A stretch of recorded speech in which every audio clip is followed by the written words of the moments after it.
Oh, hi again. I make no apologies for talking about another election, in this case the Rochester and Strood Bile Election, which takes place sometime next month. I'm using it as a sort of template to demonstrate the utter bankruptcy of British politics and to vent my spleen upon the political establishment, as I always do.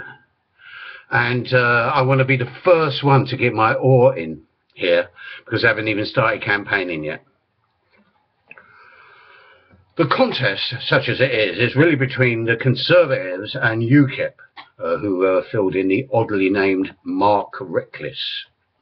The Conservatives say they're throwing everything into the competition, or the election, or the contest, or whatever you want to call it, including the kitchen sink, as if any Tory MPs has ever been anywhere near a kitchen sink before.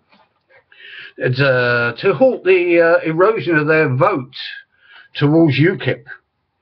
And as for Labour, and remember this has been a Labour seat up till recently, they frankly already, before it's even started, given up, because many of their former voters are going to defect to UKIP. And what will be the main platform of the two top contenders, Conservative and UKIP, with Labour already attempting a pale imitation of keeping stum about it? Why, that old right-wing hardy perennial, immigration. The campaign in all its glory has already begun, with senior Conservative Cabinet Minister Michael Fallon accidentally letting slip his remark about towns being swamped by immigrants. Meanwhile, the repulsive former Labour Minister of the Interior, Home Secretary, David Blunkett, has simultaneously made identical claims. Not to be outdone by UKIP in inhuman sentiment, our government has decided, with what can only be described as triumphant glee, that they will cease to be supporting search and rescue operations in the Mediterranean, thereby allowing thousands of desperate people fleeing war and oppression to drown. In many cases, they're coming across the Mediterranean as a direct result of our meddling and involvement in their countries, Iraq and Afghanistan, to give you two examples. These people are to be allowed to drown in leaking hulls of boats. The logic being that rescue missions simply encourage more people to attempt the dangerous sea crossing, in the words of the unelected and hideous Baroness Andley. The headlines and phony debate on immigration will continue to stoke and feed fear and right-wing drift.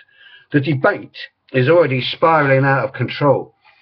If this is the approach to the run-up of an important by-election, who can tell what bile, filth and irrationality the two main parties and UKIP will be puking out, even a hardened observer such as myself will be completely flabbergasted, I can assure you. All Conservative MPs have been ordered to Rochester to canvass and support their clone candidate, whoever he or she may eventually turn out to be, plus multi-appearances from all cabinet ministers. So, can you picture the horrible scene? Hundreds of walking dead, zombie weirdo Tories stumbling through the streets, surrounded by camera crews, reporters, knocking on doors, wearing poppies to celebrate the mass human sacrifice of World War I. The same class, incidentally, responsible for this carnage is still ruling us, and they'll be knocking on your doors in Rochester and Strood, so hopefully you can tell them what you think of them. Or set the dog on them might be a bit better. Of course, the zombie, swivel-eyed Tory hordes will be matched by the swivel-eyed undead of UKIP. What a prospect for the unfortunate residents of Rochester and Strood. Also, because of the presence of cabinet ministers, including David Cameron himself, there will be an unprecedented amount of beefed-up security. So those men with bulges in their clothing won't necessarily be pleased to see you in a Mae West manner of speaking. Anyone out jogging or any brown person carrying a rucksack can be expected, at the most extreme level, to be gunned down if they make an untoward movement. Just think of the headache of guarding so many top Tories, every member of the public a potential assassin. Sometimes it makes me wish I was the old man of the mountains. I'd have had a field day in the Rochester and Strood Bile Election.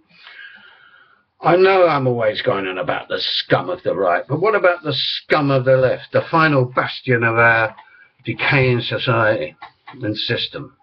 At the moment, they are reduced to being the impotent cheerleaders of the impotent Labour Party, and it will stay that way for the foreseeable future. But who knows what gems they may come up with? Vote Conservative and keep out UKIP, maybe. So the choice for the electors of Rochester and Strood are the zombie Tory clone or the Nigel Farage undead puppet. But make no mistake, the rhetoric spewing out from all parties, and that includes Labour, is dangerous right-wing crap. They are building up a funeral pyre of immense and uncontrollable proportions that will blow up in all our faces. In the run-up to the 2015 election, the situation can be neatly summarised as such: the main parties leapfrogging to the right. UKIP will be saying what the BNP are saying, the Tories will be saying what UKIP are saying, and Labour will be imitating the Conservatives. That's the way it's going, and that's the way it practically is. And of course, with the election, the by-election, the insults and the dirty tricks will be flying, I can assure you. Come the 2015 election aftermath, whoever wins, whoever forms the government, will be facing disintegration on all levels.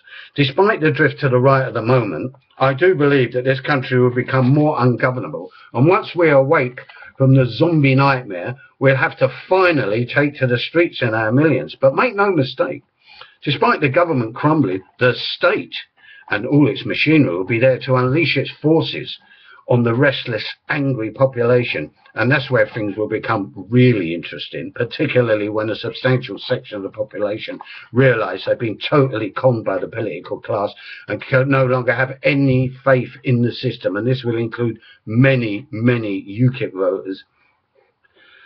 And they're prepared to do something about it. That's the only long-term solution to the rightward drift. Some will call it revolution. And this is what all anarchists should be working towards.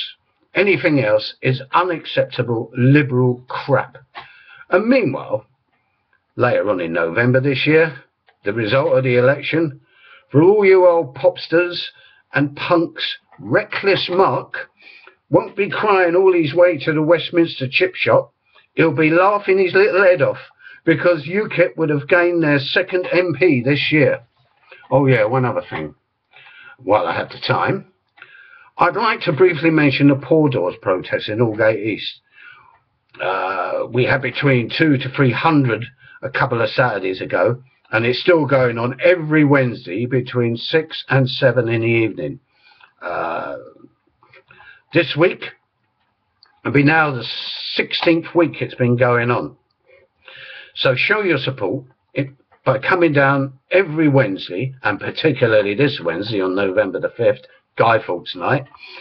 Come and join us, the local residents and supporters, demonstrating our hostility to the creeping social apartheid and the Manhattanisation of E1 London. So on that happy note, I bid you good night, and my next podcast, which will probably be in about a week, or vidcast as I prefer to call it, will be about, as promised, about Russell Brand's book. Well, I will give you a rundown on it, or what they call a review. Good night.